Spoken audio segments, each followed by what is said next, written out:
Mukha niya, pagmumukha niya. Nakita mo? Yan. Ay, po, nakasunod pa yung bag ko dyan.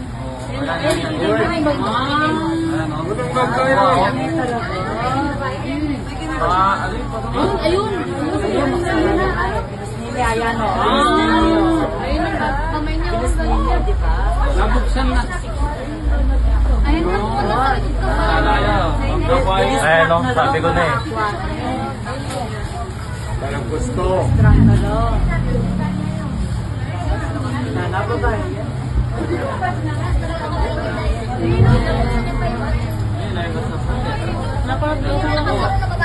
Ayan, kanya po kasi bakal na tao. Masala.